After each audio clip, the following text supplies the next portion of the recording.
સ્પર્ધાત્મક પરીક્ષાની તૈયારી કરતા વિદ્યાર્થીઓની પ્રથમ પસંદગી એટલે આઈસીઈ ક્લિક્સ, જ્યાં તમને મળે છે દરેક કોર્સના વિષયવાઇઝ વિડીયોઝ, ફ્રી મટીરિયલ્સ તથા દરેક પરીક્ષાને લગતી સંપૂર્ણ માહિતી. તો આજે જ ડાઉનલોડ કરો તમારા મોબાઈલ પર આઈસીઈ ક્લિક્સ એપ અને તમારા મિત્રો સાથે પણ શેર કરો. નમસ્કાર વિદ્યાર્થી મિત્રો, આઈસીઈના યુટ્યુબ ચેનલ પર હું અનિતા જોન ફરી એક વખત તમારા બધાનું હાર્દિક સ્વાગત કરું છું. Thank you. તમે છેલ્લા બોલે છગ્ગો સિરીઝને જે રીતનો રિસ્પોન્સ આપ્યો છે એ દેખાડે છે કે સ્ટુડન્ટ્સ ભણવા માટે કેટલા ઉત્સાહી છે. અને હા, થેન્ક યુ. હું આઈસીઈને પણ કહેવા માગીશ કે અમારા જેવા ફેકલ્ટીઝને આ પ્લેટફોર્મ આપ્યું છે કે જેના થ્રુ અમે સ્ટુડન્ટ સુધી પહોંચી શકીએ. સો આ બંને હાથે તાળી પડી છે અને તાળી બહુ મોટેથી પડી છે. આપણો અવાજ ખૂબ જ મોટો થયો છે. So thank you. અને એ સિરીઝમાં એક સ્ટેપ આગળ વધવા માટે તમે ઇંગ્લિશને પણ આટલો સારો રિસ્પોન્સ આપ્યો છે. નોર્મલી શું થતું હોય છે કે ઇંગ્લિશના જે ફેકલ્ટીઝ હોય છે એ લોકોનો એક જ રંજ રહી જતી હોય છે કે ગુજરાતના સ્ટુડન્ટ્સ ખાસ કરીને કાં તો ઇંગ્લિશથી ભાગે છે અને કાં તો ઇંગ્લિશને ભાવ નથી દેતા. પણ આપણા કેસમાં સાવ ઊંધું થયું છે. ઇંગ્લિશને બહુ સારો પ્રતિસાદ મળ્યો છે.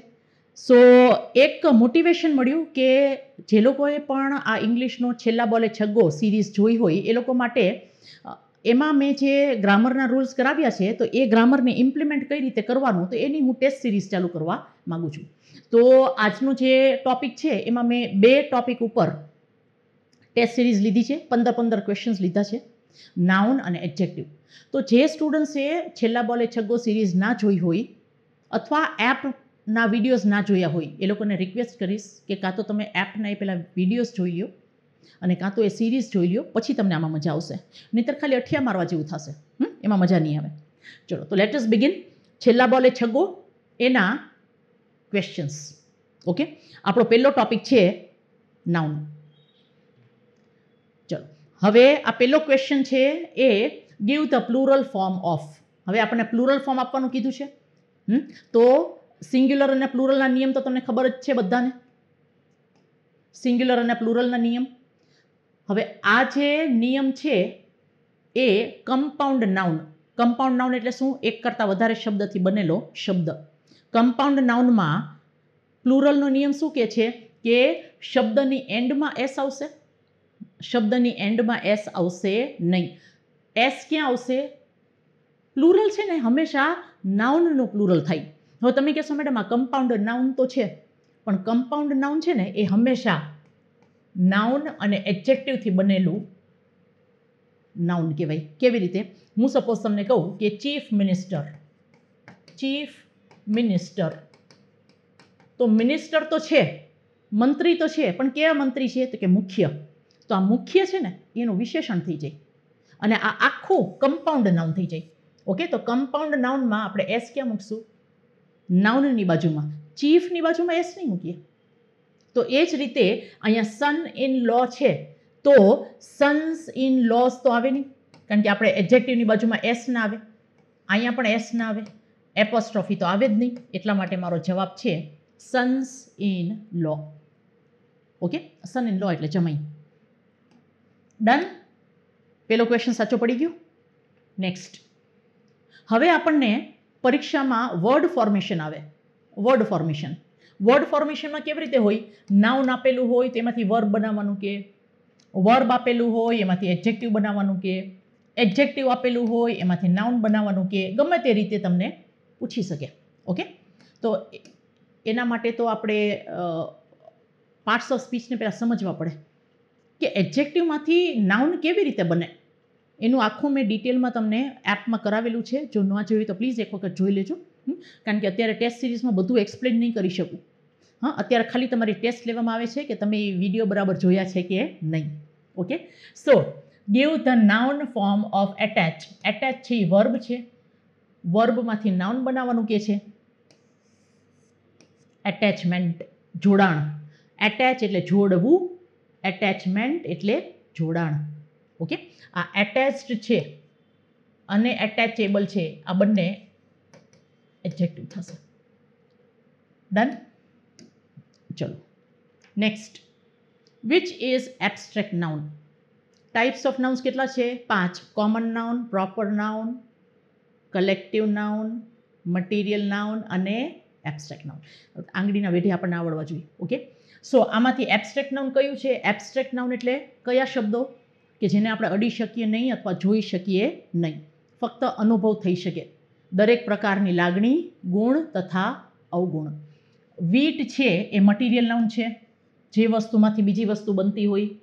મર્સી એટલે દયા, જોઈ શકીએ, અડી શકીએ ના, એબ્સ્ટ્રેક્ટ નાઉન છે. ઓકે, મયંક કેપિટલમાં લખાયેલું છે, પ્રોપર નાઉન છે. ક્રાઉડ કલેક્ટિવ નાઉન છે. ઓકે, તો આપણો જવાબ શું છે? આપણે એબ્સ્ટ્રેક્ટ નાઉન ગોતવાનું છે. ઓકે, મર્સીના સિનોનિમ કયા કયા થશે? કાઇન્ડનેસ, પીટી, બેનેવોલન્સ, આ બધા એના સિનોનિમ થશે. ઓકે, ચલો પછી કઈ રીતે પૂછી શકાશે પરીક્ષામાં? ફાઇન્ડ ધ રોંગ પેર. હવે ફરીથી હું તમને યાદ દેવડાવી દઉં, ટેસ્ટ સિરીઝ ચાલુ કરવાનો એક રીઝન એ જ છે કે તમને ગ્રામર ગમે એટલું આવડતું હોય, જ્યાં સુધી તમે એને ઇમ્પ્લિમેન્ટ ના કરો ને ત્યાં સુધી એ ગ્રામર નકામું. ઓકે, તો પ્રશ્ન કઈ રીતે પૂછવામાં આવે, એટલે પાસના પેપર્સ જ લઈને નહીં બેસવાનું. જરૂરી છે કે પાસના પેપર્સમાંથી જ આવશે એ કરો, એ તો સારામાં સારું છે. હા, પણ પાસના પેપર્સ એટલી બધી વાર થઈ ગયા હશે ને કે એ બધા હવે મોસ્ટલી છોકરાઓને રટ્ટા મરાઈ ગયા હશે. ઓકે, તો આપણે જોઈએ કે નાઉન કર્યું તો એમાં કઈ રીતે, કઈ અલગ અલગ રીતે આપણને ક્વેશ્ચન્સ પૂછવામાં આવશે.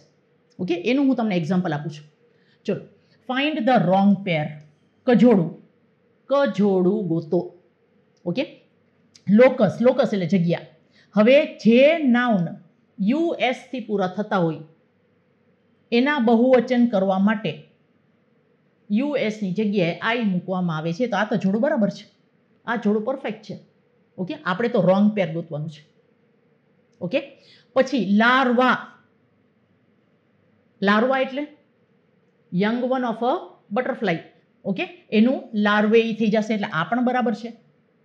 હવે તમે જોશો એટોર્ની જનરલ. એટોર્ની જનરલ હમણાં થોડી વાર પહેલા જ મેં તમને કીધું, બહુવચન. કમ્પાઉન્ડ નાઉનમાં બહુવચન ક્યાં થાય? નાઉન જે હોય ને, એટોર્ની એટલે વકીલ, તો વકીલ વધારે છે એટલા માટે અહીંયા એસ આવે, આ બરાબર છે. કોડેક્સ એનું થશે કોડાઇસિસ, જેવી રીતે ઇન્ડેક્સ તો એનું શું થશે? ઇન્ડાઇસિસ. એ જ રીતે કોડેક્સ એનું થવું જોઈએ કોડાઇસિસ. ધેટ મીન્સ આ કજોડું છે, આ ખોટું છે, એટલે મારો જવાબ આ છે. ઓકે, ફાઇન્ડ ધ રોંગ પેર, એટલે એક આ રીતે આવી શકે. હવે આપણે જોઈએ next. Give the plural form of terminus. હમણાં 2 સેકન્ડ પહેલા જ તમને કરાવ્યું. જે શબ્દ US થી પૂરો થતો હોય, US થી પૂરો થતો હોય તો પાછળ ES ના લાગે. US તો રે જ નહીં, US ની જગ્યાએ શું થશે? આઈ, ટર્મિનાઈ. ઓકે, એ ખાસ ધ્યાન રાખવાનું કે શબ્દ S થી પૂરો થાય છે તો પાછળ ES આવશે. શબ્દ US થી પૂરો થાય છે તો US કાઢીને આઈ લગાવશે. અને શબ્દ SIS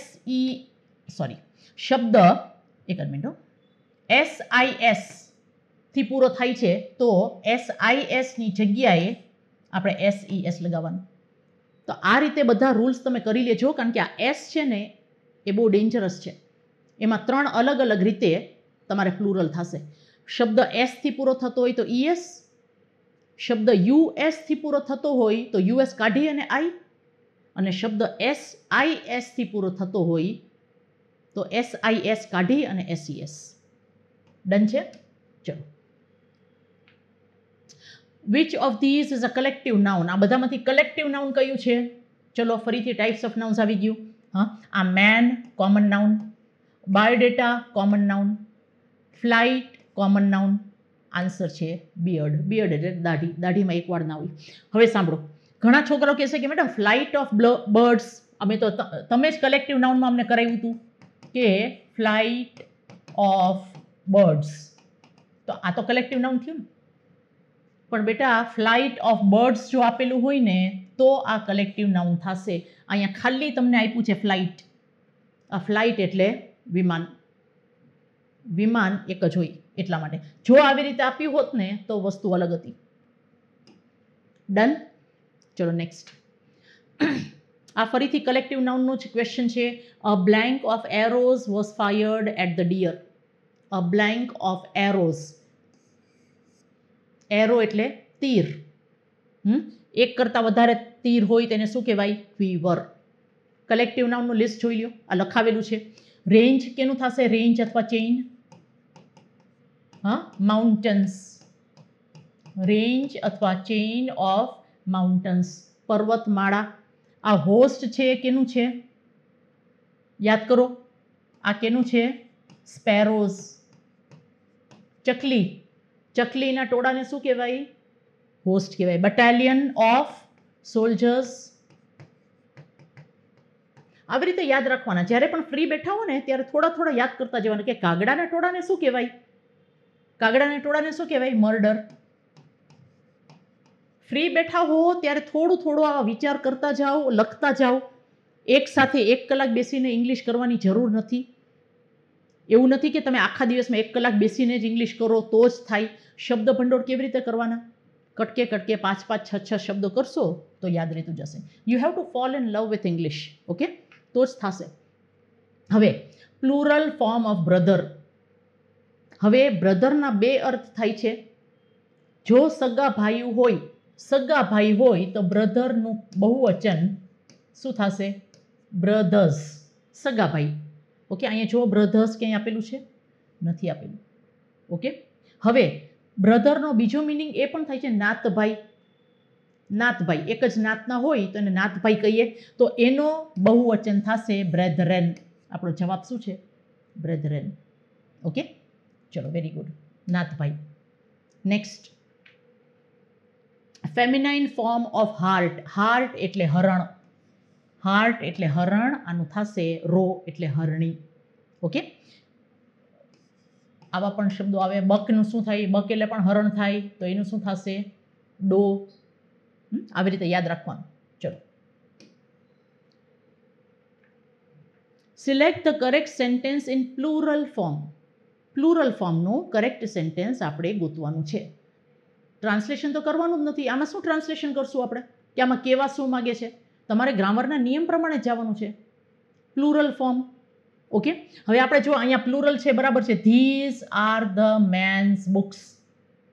તમે કહેશો કે પહેલા જ ઓલામાં સાચું મળી ગયું. મેં 30 સેકન્ડ બચાવી લીધી કારણ કે મને 5 સેકન્ડમાં જવાબ મળી ગયો. બેટા 5 સેકન્ડમાં જવાબ નથી મળ્યો. 5 સેકન્ડમાં તમે 1 માર્ક ગુમાવી દીધો છે. શું કામ? કારણ કે એક જ વાક્યમાં 2 નાઉન બાજુમાં આવી શકે નહીં. એપોસ્ટ્રોફી એસ નો નિયમ તમે જોઈ લો. એક જ વાક્યમાં 2 નાઉન બાજુમાં આવી શકે નહીં તો વાક્યની રચના જ ખોટી છે. Okay, this is the men's books.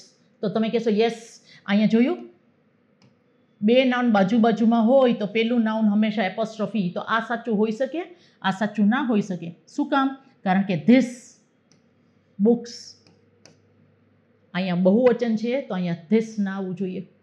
Okay, these are the men's books. These are the men's books. ફરીથી અહીંયા એક જ વાક્યમાં 2 નાઉન બાજુમાં છે. મારો જવાબ આ છે. These are the men's books. આ જે છે ને ધીઝ એ આ બુક્સ માટે છે એટલા માટે આમ આવવું શકે. પણ હજી એક વસ્તુ સમજો. આ મેન છે ને એની જગ્યાએ જો આવી રીતે આપ્યું હોત ને these are the men's books તો પણ આ વાક્ય સાચું ગણાત. ત્યારે તમે એમ ના કહી શકો કે મેડમ અહીંયા મેન આપ્યું છે ત્યાં ધીસ કેમ આપ્યું છે? આ ધીસ છે ને આ મેન માટે નથી. આ ચોપડીઓ આ પુરુષની છે તો આ જે ધીસ છે ને એ આના માટે વપરાયેલું છે. એટલે આ વાક્ય આપ્યું હોત તો પણ સાચું હોત. આ વાક્ય પણ સાચું છે એટલા માટે આપણો જવાબ આ છે. Is it okay? ચલો, આમાં શું કે છે કે પ્લુરલ ફોર્મ. હવે પ્લુરલ ફોર્મ છે તો તમારે આમાં સિંગ્યુલર પ્લુરલનો નિયમ તો લાગુ પડે જ છે પણ એપોસ્ટ્રોફી એસનો નિયમ લાગુ પડે છે. એટલે તમે જ્યારે મને પૂછતા હો ને કે મેડમ અમારે કયો ટોપિક કરવાનો પરીક્ષા માટે 10 જ માર્કનું આવવાનું છે તો એના હું એકેય જવાબ આપતી નથી. હું ના કહી શકું કે એપોસ્ટ્રોફી એસ કાઢી નાખ બેટા, ચાલશે, એ ખોટું થશે. એપોસ્ટ્રોફી એસનો નિયમ બીજે ક્યાંય પણ આવી શકે છે. ઓકે, એટલે અહીંયા તમે જોયું આ પ્લુરલ છે બરાબર છે, પણ અહીંયા એપોસ્ટ્રોફી એસનો નિયમ પણ આવે છે. ડન. એટલા માટે આપણો જવાબ આ છે. ચલો, બધા રૂલ્સ એકબીજાની સાથે સંકળાયેલા છે. હવે જુઓ, doctor is to stethoscope as carpenter is to, common છે બેટા. ડોક્ટર આ યુઝ કરે છે તો કાર્પેન્ટર શું યુઝ કરે છે? હેમર. કારણ કે સિઝર્સ છે એ તો બાર્બર યુઝ કરે અથવા ટેલર યુઝ કરે, વાળંદ અથવા દરજી. સ્પેડ છે એ ગાર્ડનર યુઝ કરે, પાવડો. અને ચોક છે એ ટીચર્સ યુઝ કરે, આજકાલ નથી કરતા. ચલો, પછી ચેન્જ ધ જેન્ડર. વિઝાર્ડ, વિઝાર્ડનું શું થશે? વિઝાર્ડનું થશે વિચ. વિઝાર્ડ એટલે તાંત્રિક, વિચ એટલે ડાકણ. ચલો, વેરી ગુડ.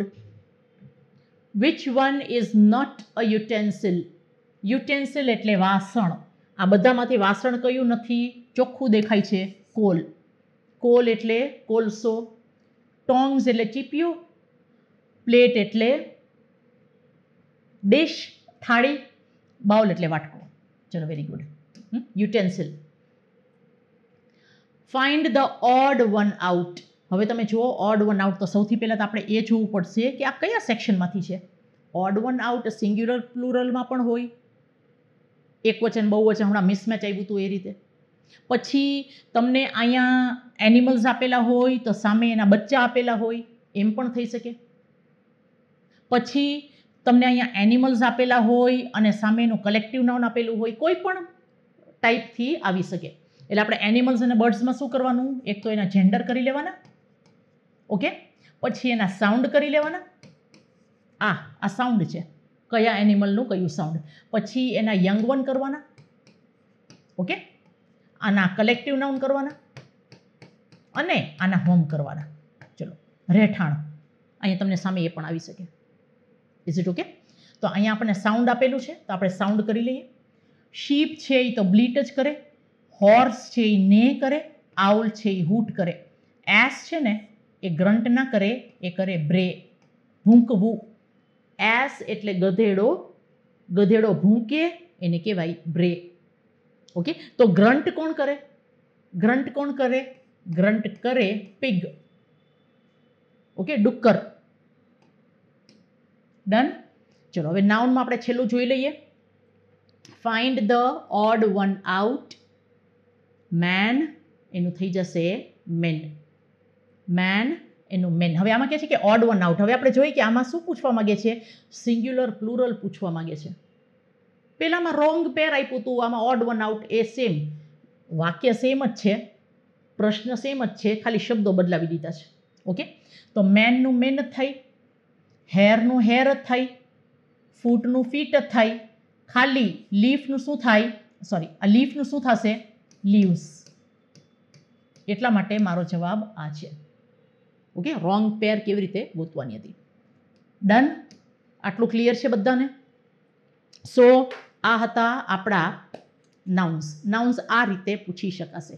એમાં તમે જોયું સિંગ્યુલર પ્લુરલ પણ આવી ગયું, ટાઈપ્સ ઓફ નાઉન્સ પણ આવી ગયું, પછી બીજું શું આવ્યું? એપોસ્ટ્રોફી એસ પણ આવી ગયું. તો આપણે નાઉન્સમાં તમને જે સિલેબસ આપ્યો છે મેં સ્ટાર્ટિંગમાં, એ આખું સિલેબસ તમે કરી લેજો. ઓકે, હવે આપણે ચાલુ કરીએ વિશેષણ. વિશેષણમાં તમને પ્રશ્નો કઈ રીતે પૂછવામાં આવશે એ એક વખત આપણે જોઈ લઈએ. ઓકે, ફરી યાદ દેવડાવી દઉં કે આ ટેસ્ટ તમે આપો એ પહેલાં પ્લીઝ એક વખત છેલ્લા બોલે છગ્ગો, એમાં મેં તમને વિશેષણના પણ નિયમ કરાવેલા છે. અને એપ આપણી જે છે એમાં તો ડેફિનેટલી આખું ડિટેલમાં કરાવેલું છે. છેલ્લા બોલે છગ્ગોમાં અમે જે મોટા ભાગે ઇમ્પોર્ટન્ટ ટોપિક્સ છે એ એમાં લીધેલા છે, કારણ કે 6 કલાકનો જ ટાઈમ હતો. અને એપમાં આપણે 50 કલાકનો કોર્સ મૂકેલો છે. અને જો તમને એમાં કંઈ ના સમજાતું હોય તો પ્લીઝ તમે મને કોમેન્ટમાં લખીને આપજો, જેથી કરીને હું એના જવાબ આપી શકું. ઓકે, અને હા, એપ યુઝ કરવી હોય અથવા એપ ખરીદવી હોય તો તમે આઈસ ક્લિક્સને ડાઉનલોડ કરો. એમાં તમને આખા કોર્સ પણ મળશે ખરીદવા માટે, અથવા તમારે કોઈ પણ સરના, કોઈ પણ ટીચરના, કોઈ પણ ફેકલ્ટીના તમારે કોર્સ ખરીદવા હશે તો ઇન્ડિવિજ્યુઅલ સબ્જેક્ટ પણ આપેલા છે. અને એમાં એક વોટ્સએપ નંબર આપેલો છે, એમાં પ્લીઝ કોલ ના કરતા, એમાં તમે ખાલી મેસેજ ડ્રોપ કરશો તો તમને આઈસ તરફથી કોલ આવી જશે. ઓકે, અને તમારે કોઈ પણ સબ્જેક્ટ ખરીદવા હોય તો તમે આ કોડનો યુઝ કરી શકો છો. જરૂરી નથી કે આ કોડ તમે ખાલી ઇંગ્લિશ માટે, તમે કોઈ પણ સબ્જેક્ટ માટે આ કોડનો ઉપયોગ કરી શકો છો. Okay, you will get a discount of 10%. Done. ચલો, હવે આપણે વિશેષણ જોઈ લઈએ. Fill in the blanks with proper word. Milan always says blank things about others. હવે આમાં નિયમ શું કહે છે કે ટ્રાન્સલેશન આપણે કરવાનું જ નથી. મિલનભાઈ શું કહે છે એ આપણે પછી જાણીશું. આપણે ખાલી શું કરવાનું છે કે અહીંયા નાઉન આપેલું છે, નાઉનની પહેલાં વિશેષણ જ આવે. ઓકે, એટલે શબ્દ જોતા વેત આપણને એ કયું પાર્ટ ઓફ સ્પીચ છે એ આવડવું જરૂરી છે, કઈ ફેમિલીને બિલોંગ કરે છે. બેટા જે લોકો પણ તૈયારી કરતા હોય ને એ લોકો આ વસ્તુ ખાસ યાદ રાખજો. આર્ટિકલથી ચાલુ ના કરતા પ્લીઝ. ઓકે, હંમેશા પાર્ટ્સ ઓફ સ્પીચ. તમે કોઈ પણ પાર્ટીમાં જાઓ ને તો ઘણા બધા લોકો ઊભા હોય. ઓકે, ડાયરેક્ટ જઈને તમે વાતચીત ના કરવા માંડો, પહેલાં ઇન્ટ્રોડક્શન લ્યો. તો તમે ઇંગ્લિશ ભાષા શીખવાની શરૂઆત કરો છો તો પહેલાં ઇન્ટ્રોડક્શન લ્યો કે શબ્દ છે એ કયું પાર્ટ ઓફ સ્પીચ છે. આપણે કેમ સરનેમ ઉપરથી ખબર પડી જાય છે કે અનિતા જોન છે, ક્રિશ્ચન જ હશે. એ જ રીતે શબ્દ આપણી સામે હોય તો આપણે ખ્યાલ પડી જવો જોઈએ કે આ કઈ ફેમિલીનો મેમ્બર છે. ઓકે, પછી આ બધું કરવાનું. આ થિંગ્સ છે એટલે વસ્તુઓ, નાઉન છે, નાઉનની પહેલાં હંમેશા વિશેષણ જ આવે. નેસ્ટી થિંગ, નેસ્ટી એટલે ખરાબ. હી ઓલવેઝ ટોક્સ બેડ, હંમેશા બીજા વિશે ખરાબ વસ્તુઓ જ બોલતો હોય છે. ઓકે, ચલો. Rustam is the blank of my uncle's 5 Sons. ચલો, તમને શું કીધેલું? અહીંયા ધ આવે છે એટલે EST તો જોશે, કાં તો મોસ્ટ કાં તો EST. આમાં તો બેમાંથી એકેય નથી, આમાંય નથી. હવે જોવા જેવું એ થયું કે અહીંયા પણ છે ને અહીંયા પણ છે. હવે તમને નિયમ શું કીધેલો? બ્લડ રિલેશન હોય ત્યારે હંમેશા એલ્ડર અથવા એલ્ડેસ્ટ આવે, બ્લડ રિલેશન હોય તો. હવે અહીંયા સન્સની વાત થાય છે, દેટ મીન્સ આ પાંચેય ભાઈઓ છે, બ્લડ રિલેશન છે, એટલા માટે આન્સર આવશે એલ્ડેસ્ટ. ઓકે, હું સપોઝ એમ કહું કે હું આપણા ક્લાસમાં સૌથી મોટી છું, તો આપણા વચ્ચે રિલેશન તો છે ટીચર સ્ટુડન્ટનો, પણ બ્લડ રિલેશન નથી, એટલે ઓલ્ડેસ્ટ આવશે. આમાં એલ્ડેસ્ટ આવશે. ઓકે, આવા એક્ઝામ્પલ્સ આપવા ગમે નહીં પણ છતાં દઉં છું. ઓકે, ઉંમરના. ચલો, adjective form of 3. Adjective form of 3 એનું થશે 3-fold, 3 ગણું.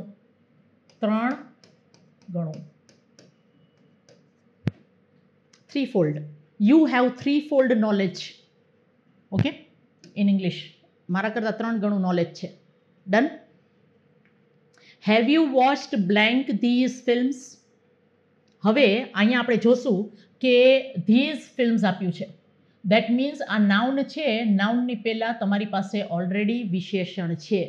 એક જ વાક્યમાં 2 વિશેષણ બાજુમાં ન આવે. જે રીતે 2 નાઉન ન આવી શકે એ રીતે 2 વિશેષણ ન આવી શકે.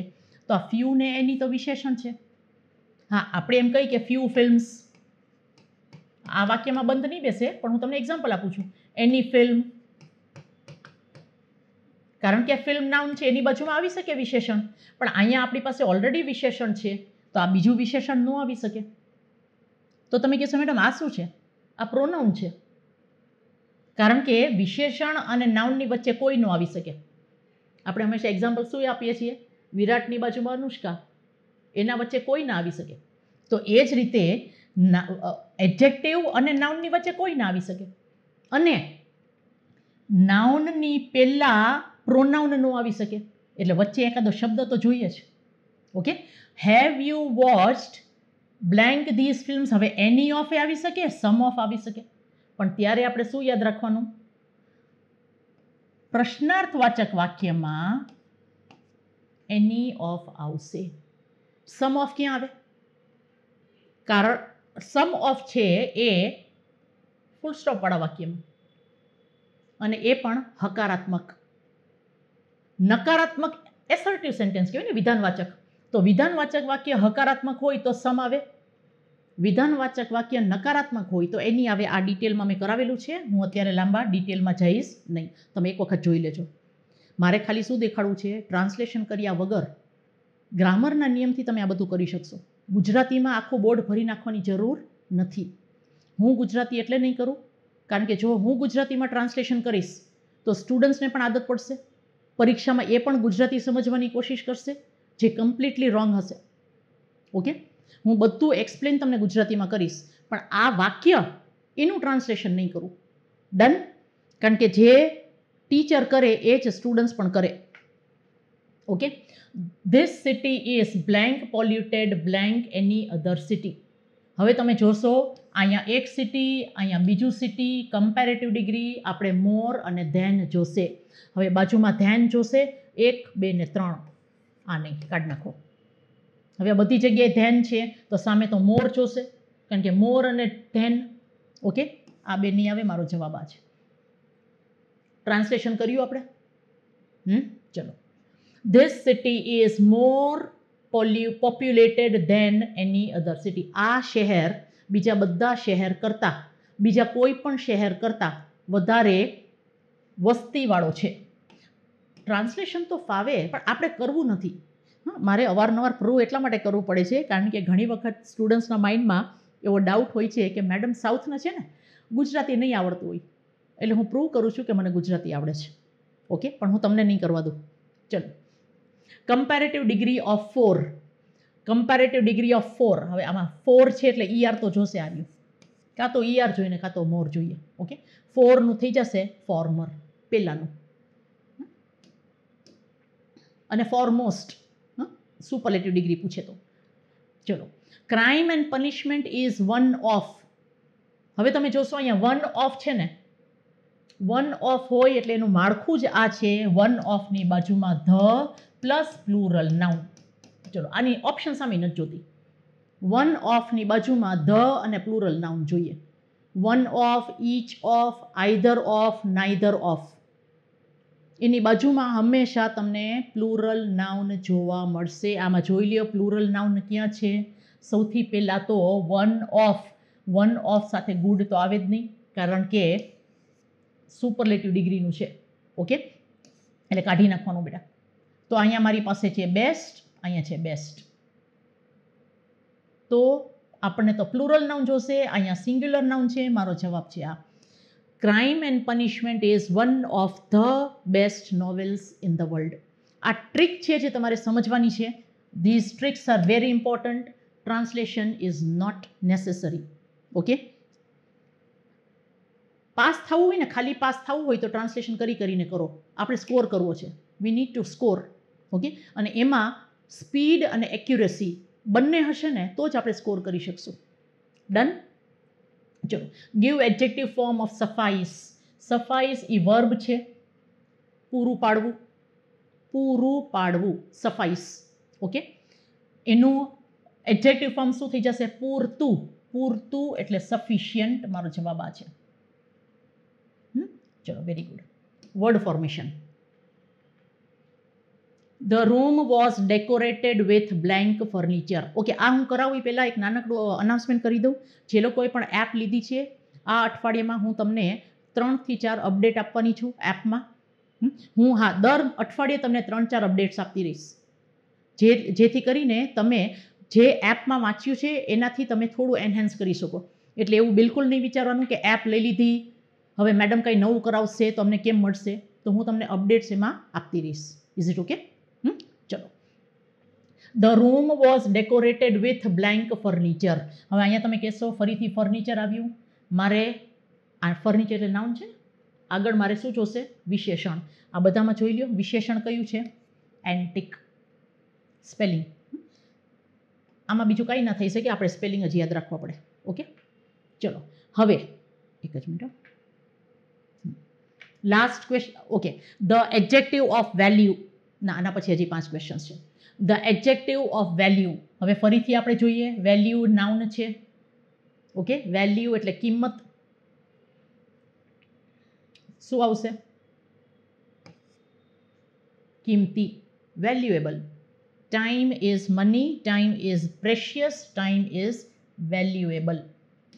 ઓકે, ચલો, વેરી ગુડ.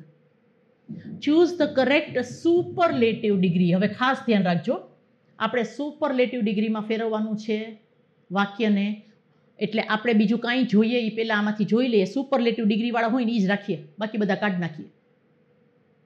હવે તમે જો શું થશે. અહીંયા પણ સુપરલેટિવ છે, અહીંયા સુપરલેટિવ, અહીંયા સુપરલેટિવ, ખાલી આ એક જ નથી એટલે કાઢી નાખી. નીકળતા જાય ને એટલે શાંતિ આપણને. હવે અહીંયા છે ગ્રેટેસ્ટ, ગ્રેટેસ્ટ, અને અહીંયા ગ્રેટર આપી છે. સોરી, આ સુપરલેટિવ ડિગ્રી નથી. અહીંયા જો ગ્રેટર છે, ગ્રેટેસ્ટ હોવું જોઈએ ને. ચલો કાઢી નાખો, 2 નકામાં નીકળી ગયા. થિયરી ઓફ એલિમિનેશન કરશો ને તો તમને મજા આવશે, કારણ કે 4 હોય ને તો કન્ફ્યુઝ કરે, 4માંથી કયા સાચા હશે. પણ 2 જ હોય ને તો થોડી શાંતિ થાય કે હાશ હવે આ 2માંથી જ ગોતવાના. એટલે આ નીકળી ગયા, કારણ કે અહીંયા ER છે અને અહીંયા તો ખાલી ગ્રેટ છે. 2 નકામાં કાઢી નાખ્યા. હવે Gandhiji is the greatest leader, Gandhiji is one of the greatest leaders. બંને સાચા છે, કારણ કે ગાંધીજી સિંગ્યુલર છે તો અહીંયા સિંગ્યુલર આપ્યું છે તો આઈ કરેક્ટ છે. ગાંધીજી ઇઝ વન ઓફ આપ્યું છે, અહીંયા બહુવચન આવે, આ પણ કરેક્ટ છે. તો બંનેમાંથી કયો સાચો હશે? મારો જવાબ આ છે. શું કામ? અહીંયા શું આપ્યું છે? Very few. અહીંયા જો આવું આપ્યું હોત, નો અધર લીડર, આવું તમને આપ્યું હોત તો મારો જવાબ આ આવત. ઓકે, યાદ આવી ગયું? ચલો, very good. Next, the scientist forecast the blank ecological situation. હવે અહીંયા ધ આપ્યું છે એટલે સુપરલેટિવ ડિગ્રી છે. સુપરલેટિવ ડિગ્રીમાં બેડેસ્ટ જેવો કોઈ વર્ડ જ નથી. ઓકે, સુપરલેટિવ ડિગ્રી શું થશે? બેડ, વર્સ અને વર્સ્ટ. ડન? આ યાદ છે? એટલા માટે મારો જવાબ આ છે. હવે તમે કહો મેડમ ઇકોલોજીકલ સિચ્યુએશનનું શું થતું હશે? આપણે જાણવું નથી, અત્યારે નથી જાણવું. શું કામ? હું એવું નથી કહેતી કે તમને શબ્દો ન આવડવા જોઈએ. તમે એક વસ્તુ સમજો, હું બિલકુલ એવું કહેતી નથી કે તમને ઇંગ્લિશમાં જે શબ્દ છે એનું ગુજરાતી ના આવડવું જોઈએ. પણ અત્યારે જે કામ કરીએ છીએ આપણે એના પર ફોકસ કરીએ તો તમે એક જ વાક્યમાં તમે 3-4 વસ્તુઓ જો વાંચવાની કોશિશ કરશો તો આ એક જે સમજાવવા માંગુ છું ને એ પણ નહીં સમજાય. પછી હું અહીં લખી સિચ્યુએશન એટલે, ઇકોલોજીકલ એટલે, પછી ફોરકાસ્ટ એટલે, પણ તમારું ધ્યાન મારે એમાં દોરવું જ નથી. મારે તમારું ધ્યાન ક્યાં દોરવું છે? બી ફોકસ્ડ. બી ફોકસ્ડ. અહીંયા આપણને આપ્યું છે ધ આપ્યું છે, દેટ મીન્સ સુપરલેટિવ ડિગ્રી જોશે. સુપરલેટિવ ડિગ્રીમાં બેડેસ્ટ જેવો વર્ડ નથી. કમ્પેરેટિવ ડિગ્રી છે, પોઝિટિવ ડિગ્રી છે. મારો જવાબ છે આ. જ્યારે પેપર સોલ્વ કરતા હોય ત્યારે તમારે ક્વેશ્ચનમાં જે પૂછ્યું છે આપણે એના ઉપર જ ધ્યાન દોરવાનું. આમાં ઘણી વખત શું થાય છે, સ્ટુડન્ટ્સનો વાંક નથી હોતો. સ્ટુડન્ટ્સ ક્વેશ્ચન પૂછે, મેડમ આને શું કહેવાય, આને શું કહેવાય. એ અમારા જેવા ટીચર્સે જ તમને આદત પાડી છે. એક વાક્યમાં જ્યાં જવાબમાં મારે કોન્સન્ટ્રેટ કરવું જોઈએ એમાં હું તમને 3-4 નવી વસ્તુઓ શીખવાની કોશિશ કરું છું. That is very wrong. You train the students કે આ ક્વેશ્ચન છે, જે પ્રશ્ન છે એના પર કોન્સન્ટ્રેટ કરો. ઓકે, તો આપણે અત્યારે એવી રીતે કરશું. એક ક્વેશ્ચનમાંથી 5 ક્વેશ્ચન્સ નીકળશે એવું આપણે કરવું નથી.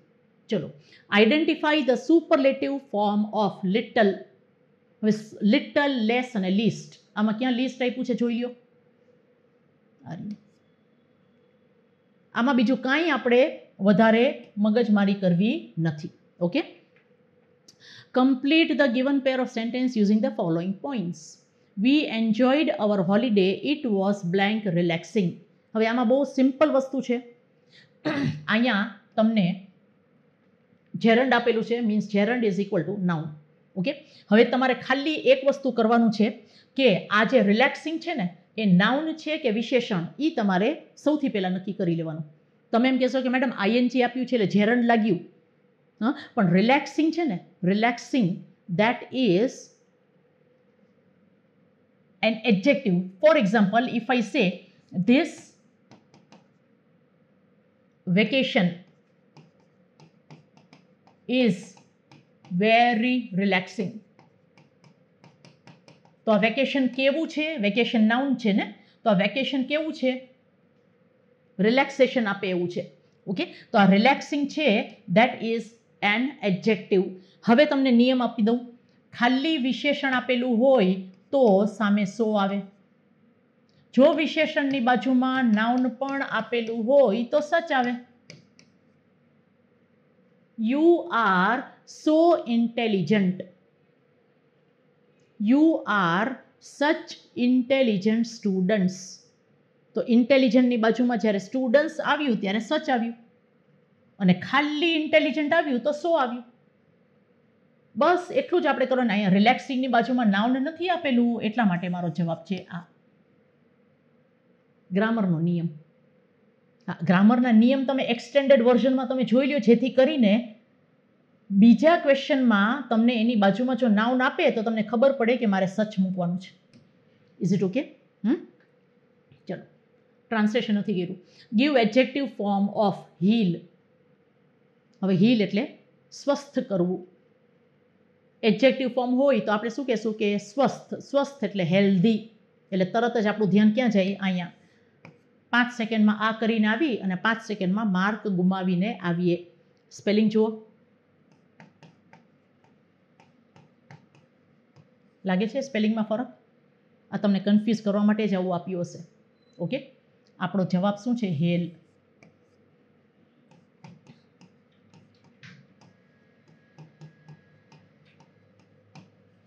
How are you today? I am hale and hearty. Okay, so આ જે હેલ છે એ આનો એડજેક્ટિવ ફોર્મ છે. ડન. સો આઈ હોપ તમને